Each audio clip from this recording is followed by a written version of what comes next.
By 1968, after 5 years achieving singles in the top 5 and gaining respect amongst their musical peers, the Yardbirds had lost a long battle to achieve commercial success. Their last album, Little Games, released a year previous, was a disaster. The sales were poor and critics panned the album. Their singles weren't even charting, and by now, not even their tours were profitable. It was time to call it a day. Jimmy Page learned a few important lessons from the Yardbirds' failure. Firstly, his next band would have to be album-driven rather than single-driven. And secondly, he would have to take the role as the producer. Leaving his vision in the hands of others was risky. He was not about to take that chance again. The Yardbirds had seen Eric Clapton and Jeff Beck come and go. Clapton had left before the ship began to sink, and Beck had left due to friction. Jimmy Page cut his losses, with the demise of the band imminent. Where the rest of the group said, that's it, we want to fold. I mean, it was a shock. I immediately went, well, now I know what I'm going to do. I'm going to form my own group, and I know exactly what it is that I want to do with it. And I just needed to find a powerful vocalist. The only problem was, the Yardbirds were still under contract. They had touring obligations. Jimmy Page would have to fulfill them. 24 years old, Page now lived in a 150-year-old Victorian boathouse on the River Thames in Berkshire. It was a 6-bedroom, 3-story property located behind a pub. On the lower level of the house, Jimmy owned a motorboat he took out in the summer. He'd purchased it as his fortune had begun to rise. I remember when I first came across this boathouse, I just saw this absolute magic. It had a good energy to it, and it was just a cauldron of creativity. The demise of the Yardbirds now didn't scare him. Jimmy Page had worked as a session musician before the band had formed. Worst came to worst, he could reignite that career. Here comes Jimmy Page with his electric guitar. The whole energy, just to be in there. I mean, you know, for me, I'm still a kid, really. I played on sessions with the Rolling Stones, David Bowie, Petula Clark. I was on the Kinks records, the first Who record. I mean, it goes right across the board. Of course, if you messed up, you wouldn't have been seen again. When Jimmy met Robert Plant around this time, Plant, at 19 years old, was more than impressed visiting Jimmy's home. Plant at this point had no fixed residence. Jimmy had ventured to the Midlands of the UK to see Plant perform, though the Midlands was and still is in some kind of purgatory. With the south of England being cultured and trendy, the north of England being industrial and gritty, the Midlands was left with neither one nor the other. He was left off the map, invisible, with no identity. One Birmingham resident stated around the time, "Coming from the Midlands is tantamount to coming from nowhere in particular." The advantage of this, though, was individualism. Individualism would flourish with no danger of being pushed into a dominant scene. Robert Plant and John Bonham were prime examples of this. Plant didn't attempt to emulate a London blues singer. Bonham didn't resemble London R&B drummers. On the other hand, Jimmy Page and John Paul Jones grew up inside the London music world, learned its rules from the inside, but became so fluent in it they could shape it rather than it shaping them. John Paul Jones, like Jimmy Page, had also been a session player. He decided to leave his job in order to dedicate himself to Zeppelin. When I told my colleagues and the people that employ me that I'm giving up session work, I'm going to join a rock and roll band, everybody said, "You're mad. You're completely crazy." Jimmy Page saw this new band similar to what Clapton had done with Cream. Clapton had left the Yardbirds, put together a lineup of accomplished musicians, and made a quick impact. Jimmy Page watched that model, but he envisioned his group being much bigger. The difference was, he wanted his group to have a combination of heavy rock songs but light folk numbers, hence the name Led Zeppelin. It was also a play on the fears the band would fall and go down like a lead balloon. Before Zeppelin was officially born, Jimmy Page was, as mentioned, left with contractual obligations to the Yardbirds. With the breakup of the group, Page had inherited the right to use their name as well as their final tour. Page, having rehearsed with this new 4-piece lineup, toured Scandinavia to fulfill said contract. On the flight over, Robert Plant was shocked at the luxury of this new lifestyle. Off to Scandinavia, we went for our first concert as the Yardbirds. And we went on an aeroplane, me and John sitting next to each other, having a cigarette, seeing lots and lots of silverware, knives and forks in front of us. Stuff that we would normally have stolen was there in profusion. It was great. Everything was there. Gin, tonic, people being kind and charming. When they returned from Sweden, Led Zeppelin could finally take flight.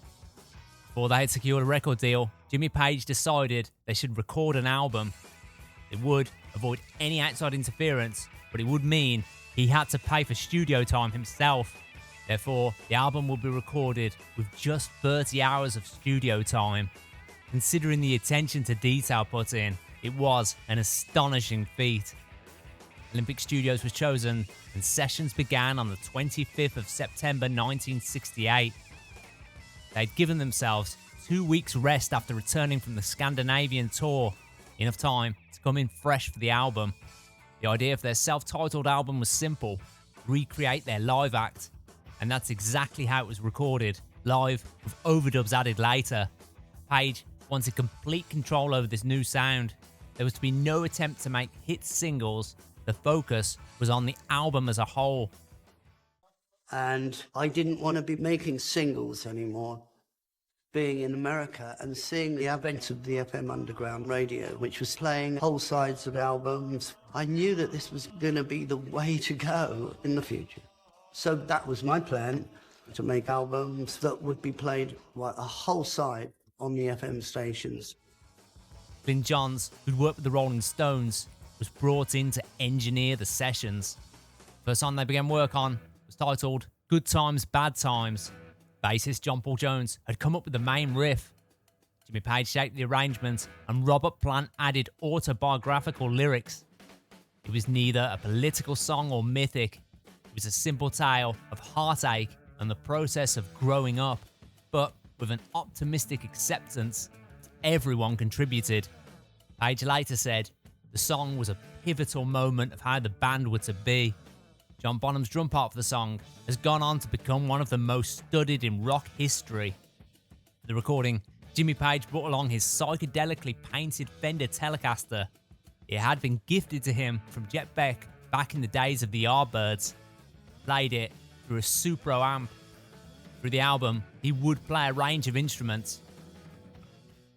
Well, I was going to throw everything I could at it. You know, I was going to play acoustic guitar, I played pedal steel guitar, I played slide guitar, electric guitar. I wanted to have so many different textures and moods on it that the whole album would just totally arrest the listeners and take them to a realm that they hadn't been in before. Their engineer Glyn Johns was blown away by the band when they entered Olympic Studios. He was used to working with the Rolling Stones, or rolled up roughly around the time scheduled. Zeppelin were nothing like this. They were prepared. They showed up and began playing minutes after arriving. Not even the Beatles did that. The Beatles were punctual, but the Fab Four often messed around when they arrived at the studio. Jimmy later stated, "I knew exactly what I wanted to do in every respect. I knew what all the guitars were going to do and how it was going to sound, everything." While recording his guitar, Jimmy Page insisted Glyn Johns use ambient mics from a distance as well as mics near his amp. Some of the mics he had placed 20 meters away from the amp. He wanted to capture the sound of the room, which at the time was exactly what producers didn't want. These sessions were great because I could watch and I could ask questions about things, and I certainly did. I made it my business to ask engineers how certain effects were done, like tape echo and reverb, and you could see the way that they were miking various instruments. When recording Bonham's drums, Glyn Johns avoided isolation. Page wanted bleed through to create the live sound. John Paul Jones later stated, "Nobody really cared how much leakage there was, as long as it sounded good." Next song they began, first cover for the record, Baby I'm Gonna Leave You. As Zeppelin had not long formed, they didn't have many compositions of their own, so they recorded covers they'd performed during the Scandinavian tour. The song was originally recorded in the 1950s by Anne Breeden, but it was Joan Baez's cover that caught the attention of Jimmy Page. Joan Baez, in fact, didn't know who wrote it and thought it was a traditional folk song. Jimmy Page thought the same and never credited Anne Breeden. Breeden never received any royalties until 1990. Jimmy Page had rearranged the song with his own finger-picking style. He'd first played the song to Robert Plant back at his boathouse during an early meeting, as mentioned previous. It was the first time they played together. Right away, they realised they had something special. And I played him a Joan Baez version of Babe, I'm Gonna Leave You, and said, well, if you can sing that top line there, I've got an arrangement that goes with it. And it just really, really dovetailed together. It was beautiful. He just sang beautifully. The song was an early example of Zeppelin's style of being calm and melodic, quickly shifting to loud and wild. Basically, Zeppelin's style of turning their music into a physical experience. It was an early development of what Stairway to Heaven would be built on. Jimmy Page cited this song as a perfect example of what he'd envisioned Led Zeppelin to be, the light and heavy. Robert Plant, on the other hand, has been critical of it for his vocal performance. He felt he was overly aggressive and wished he showed more restraint, though this mainly stems from his discomfort of his early style. The band soon dropped this song from their live sets as early as 1969. It's worth noting, Robert was a bit uneasy in the first days of recording. He later stated he felt intimidated by it all. He had self-doubts and thought, do I really belong here? He also felt a lot of pressure to live up to Jimmy's expectations. Jimmy, though, was more than satisfied with his vocals. Robert was just 20 years old and he'd studied and took on the blues masters of the 1940s and 50s. Jimmy was actually inspired by Robert. Glyn Johns later said, the band all fed off each other. The next song that began, the second cover track, You Shook Me. It was chosen by Jimmy as a tribute to Chicago blues. Jeff Beck, Jimmy's former Yardbirds bandmate, had covered this on his album Truth. The album was released months before Zeppelin began recording. Zeppelin didn't actually know it had been recorded. They were not actually trying to one-up him. Jimmy insisted it was purely coincidence and that they were simply inspired by the same songs. It features Jimmy on slide guitar, a slow stretched out rendition. For the track, they used a technique of reverse echo on Robert's vocal.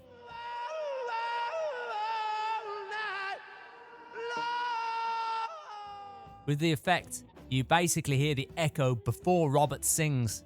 Jimmy insisted on using a reverse vocal technique, with Glyn Johns telling him it was impossible. Jimmy Page knew it could be done. He told the engineer to do it in the Yardbirds song 10 Little Indians back in 1967. Now in 68, he told Glyn Johns to physically remove the tape and mount it backwards on the machine. Then he instructed him to send the reverse playback into an echo unit and record it on the echo output. It was a prime example of Page's talents as a producer, and it also showcased the band as not just heavy rock, but blues based. Next they begin on the third cover song, I Can't Quit You Baby. It is a fairly close rendition to the original. There wasn't any experimentation on the track, just added echo.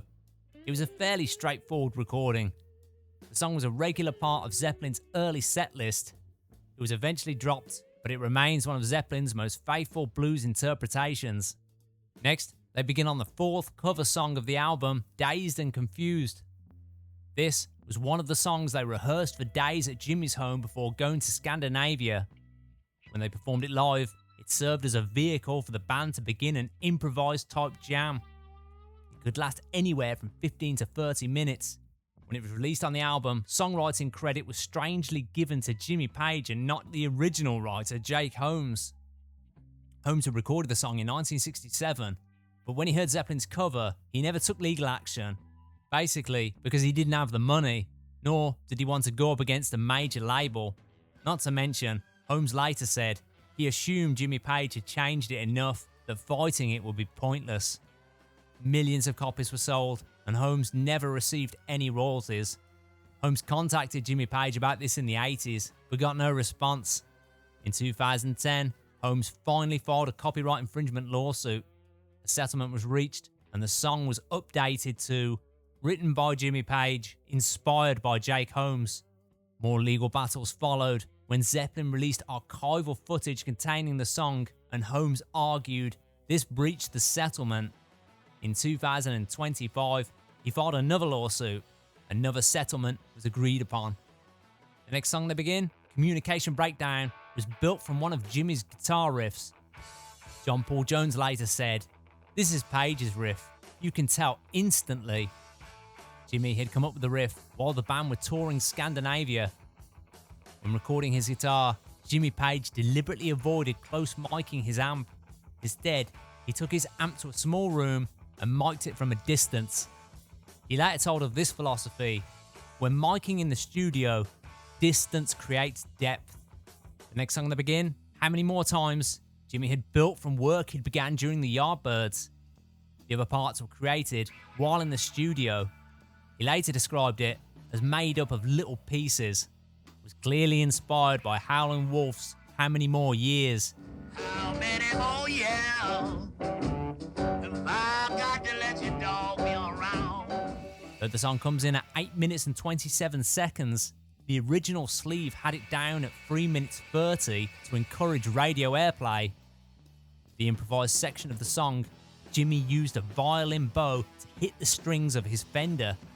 Jimmy had learned this idea when playing as a session musician early in his career. A classical string player had suggested it to him and showed him how to hold a bow. He experimented with the technique during the days of the Yardbirds, but this was the first time he'd ever laid it down on a record. The next track, Your Time Is Gonna Come, was recorded on the same day. John Paul Jones appears playing a Hammond organ on the track. Zeppelin, in the early days, didn't tour with an organ, so this song was almost never performed live in full. Jimmy played his acoustic Gibson J200 and pedal steel guitar for the track. He'd actually learned the pedal steel during these sessions. When he came to record the song, he deliberately had the pedal steel slightly out of tune. The chorus of the song featured group vocals from all four members of Zeppelin. Page decided to crossfade the song into Black Mountainside, the song they next recorded. Black Mountainside, the final song to be recorded, had been brought in by Jimmy. It was a tribute to one of his heroes, Burt Jansch. He played it in a different tuning, leaning towards a raga rock style. Unlike the rest of the songs on the album, this track is essentially a Jimmy Page solo effort. None of the other members appear on the track. As mentioned, it was inspired by Burt Jansch's track Black Waterside, something that's not lost on fans.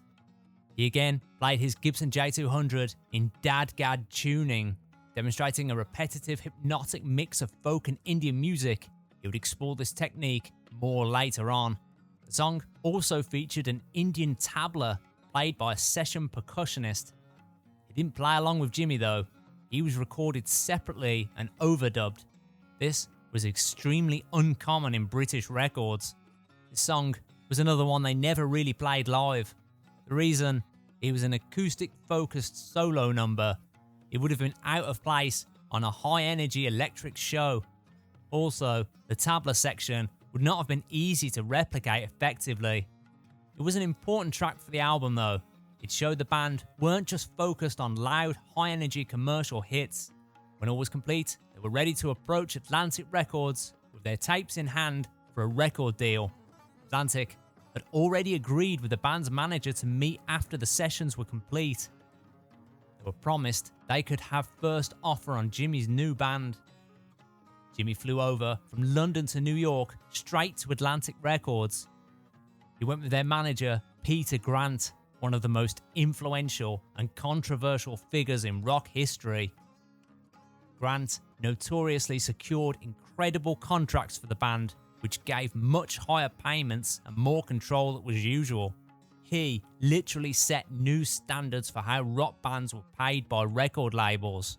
Nearly 6'6" tall, weighed 250 pounds, had once been a professional wrestler, had worked as a bouncer. Employees at Atlantic, though, said of Peter, there was always an underlying tension. He could break your arm if he wanted to. They stated, He was a lovely man, but absolutely terrifying. Don't fucking talk to me, it's my bloody act. I do bet I'd leave you anytime, you couldn't even get my starting line. Grant knew there were shady characters in the music business, and he set out to protect Led Zeppelin. Commercially, the band had arrived on the scene at just the right time. Cream had just disbanded, and Hendrix was doing other things. Generally, at this time, American groups were moving to a much softer sound, so it made Zeppelin seem all the more dramatic. The first album, recording-wise, couldn't have gone any better. It was everything Jimmy envisioned, and they'd laid it down, in Jimmy's words, with ruthless efficiency. Everyone in the band was happy with it. They began a tour straight after the recording of Led Zeppelin. They were billed with their former name, the Yardbirds, above them. People showed up, but the reactions to these early gigs was, that's not the Yardbirds. But once they gained traction, it would be no stopping for Zeppelin. They had to fit in as much as they could with the time they had. They had so little time, Robert Plant even got married the same day they performed a gig. On release, the album was ripped apart by one of the biggest and most respected critics, Rolling Stone magazine. Rolling Stone's John Mendelsohn dismissed the album as nothing that Cream or Jeff Beck haven't already done. He went on to slate Robert Plant, saying his vocals were strained, unconvincing. He summed him up as a poor man's Rob Stewart.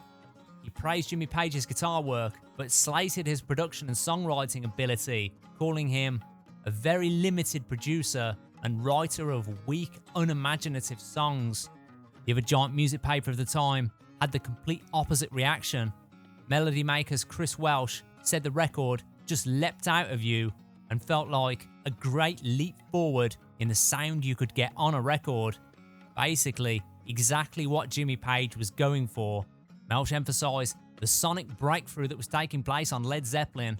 He felt Jimmy Page was pushing the boundaries of what music production could be.